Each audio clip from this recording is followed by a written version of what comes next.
Hey guys, TommyBryson here, and I had to get this video out as fast as possible because basically there's a very small window of opportunity here. And what's going on is we all understand that we have 9% inflation rates, 10% inflation. Things are not looking that great, and people get very scared about inflation. However, there are other people and businesses and basically companies overall that are making money off of inflation. For example, you have services. People that used to do a service for me, for example, for 50 bucks are now charging me like $100, like double the price. And they're not gonna lower it once inflation goes down. And on top of that, you have, for example, car companies like Tesla. They raised the price of their cars because they're saying, hey, in the next 6 months, we don't know exactly what raw materials are going to be, so we might as well increase the price just to make sure. But everything is basically happening to actually increase the prices. And if inflation goes down by that point, are they going to rebate you that money? The answer is no. And then you also have, for example, landlords. They're making a bunch of money.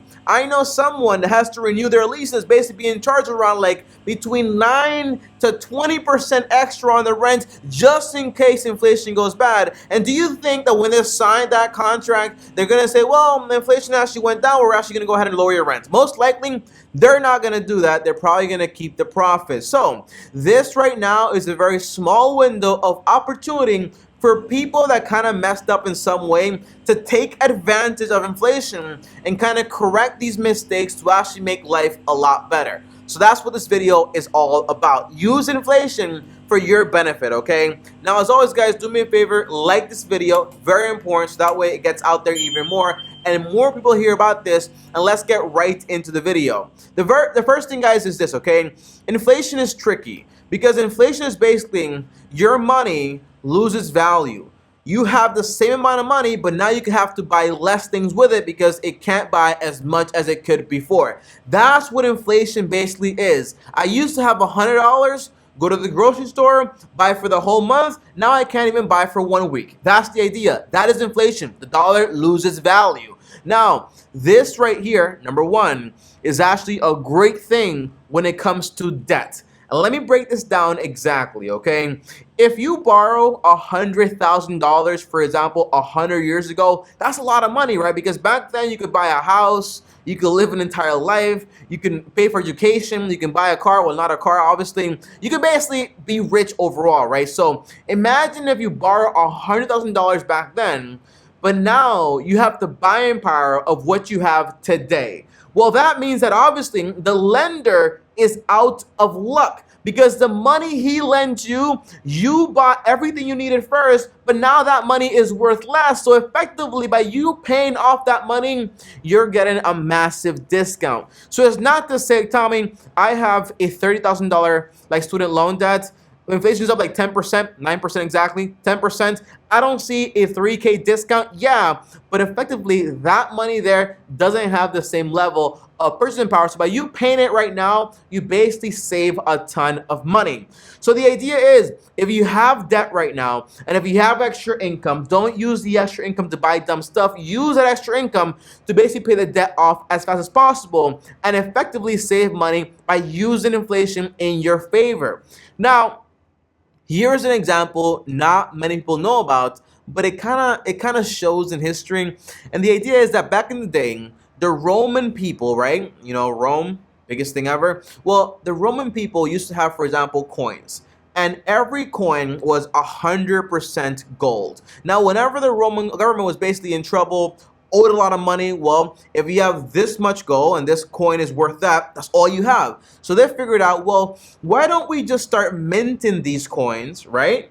Minting these coins with half the gold, and now we can basically make double the coins. And then it became a quarter. Then it became just a smidge of gold in there. So now you have even more money to actually be able to actually print out, in a sense. Not print out because the process was a lot more different back then, but you get the point.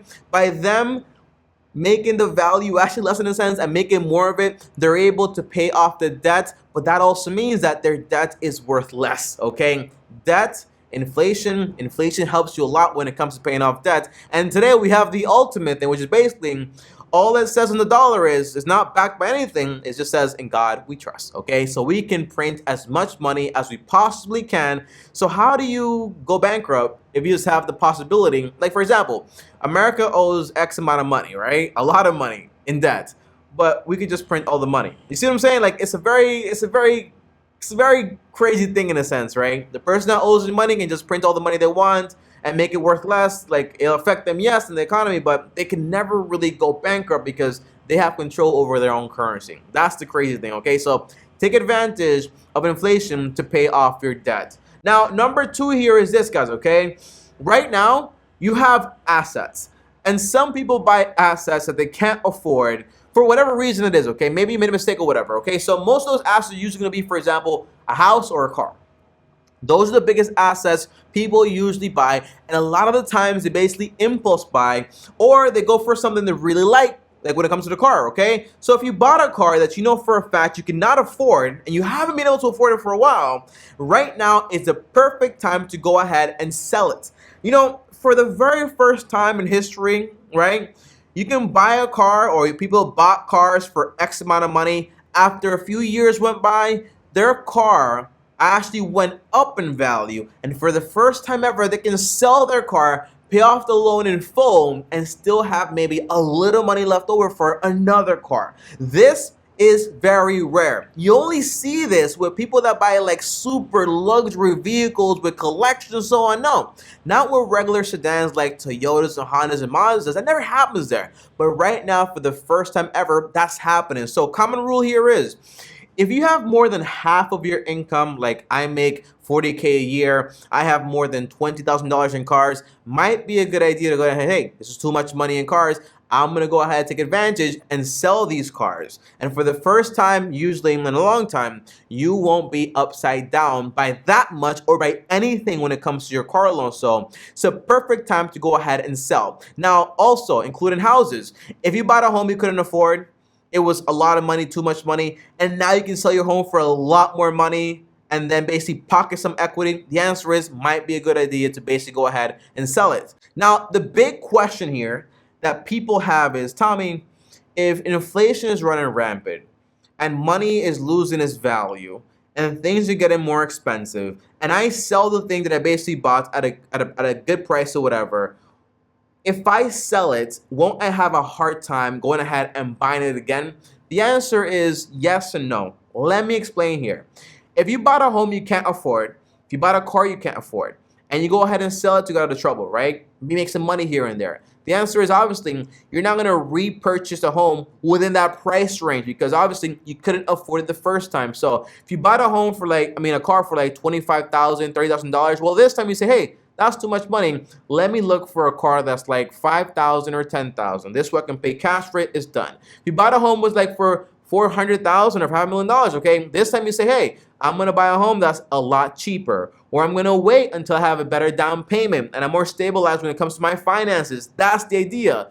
It's the perfect time to correct mistakes without any harsh punishment in a sense, because it used to be that I bought this car, I can't afford it, I gotta suck it up for the next 5 years. Or I have to sell it, I still owe money on it, so I have to find money to buy another car, and I have to pay this loan off too. Or I bought a home, suck it up for 15, 30 years, right? No, right now you can basically sell those things, but again, it is for a short period of time. The window is small, and here's why it's small. Because basically, although companies are saying, oh, we have to raise the prices because we just don't know what's gonna happen, the Fed, the people that control all the printing of the money and the monetary policy basically saying, hey, we're going to do everything in our power to decrease inflation. We're going to raise the rates as much as we possibly can. We're going to do everything possible in our power, which is, they have the power, by the way, to lower inflation. So obviously, we have a small window of time because everything they're doing right now in the next 6 months or 12 months or 18 months are going to reflect in our actual economy. That's the point. Might be faster, might be slower, who knows, but it's going to happen because eventually the steps they take, the economy has to catch up to it also. That's the idea. Now, the third thing is this, okay? Here's how you can also profit from inflation in a sense, is that basically asking for a raise or just switching jobs. I didn't know this, okay? But high performers, they usually switch jobs like every 2 to 3 years. I didn't know that, didn't really understand that. But the idea is that the reason they do it is because they basically want to stay competitive with their salary every single time. So every 2, 3 years, they start hunting for another job or they ask for a raise because usually the price of their services has gone up, and they also deserve to get paid a lot more money or some good money, okay? That's the idea. So every few years, you should be asking for a raise because obviously inflation goes up, things cost more money, your services also cost more money, and that's a fee of doing business. That's the idea. So if you are working at X company and they're basically paying you X and they're like, we want you to stay here and we're going to pay you X because we can't afford it. The idea is go search around. Don't quit your job, obviously. Go search around and see exactly, hey, what does this service or this skill that I have able to get right now in this labor market, which is on fire, by the way? And if the answer is I can make more money, 10% more, 20% more, I can get these benefits, that benefit, I can work from home or whatever, take the job, okay? It's okay to leave a job for a better scenario, and then basically just leave professionally. Don't be an idiot and then they do like the TikTok and they film the whole thing and the next thing you know you never get hired again. Don't do that. But you just like basically say, hey, 2 weeks notice, I'm gonna start this job, blah blah blah, and that way everyone is happy. But the best ways right now to take advantage of inflation is basically cover your debts, sell things that you usually can't sell for a profit at a profit, or cut even or almost cut even or break even, whatever you want to call it. And also ask for a raise or get a new job. But the worst thing to do is to do nothing, because if you stay at a job where they're not going to increase your salary, for example, but your services went up in reality, then the idea is, well, your cost of living went up overall, but you're still getting paid. So effectively, you just became poor. Okay, if you have a bunch of debt and you just basically let it accumulate, because by the way, if your loans are basically like fluctuative, then in reality, they're probably going to start increasing the interest rate to actually like, help with that whole scenario. So if it's not fixed, you might be in trouble. So take advantage right now and cover those debts. And if you have an asset that basically for the first time ever, like a car, actually went up in price when it doesn't ever do that, the answer is take advantage of it, sell it, get rid of it, and basically use that money to buy yourself another vehicle that's a lot more less expensive. That's the idea. But guys, I had to get this video out as fast as possible because again, the window is small. Prospectively, okay? Potentially. But I wanted you to know this way you know exactly what action to actually go ahead and take.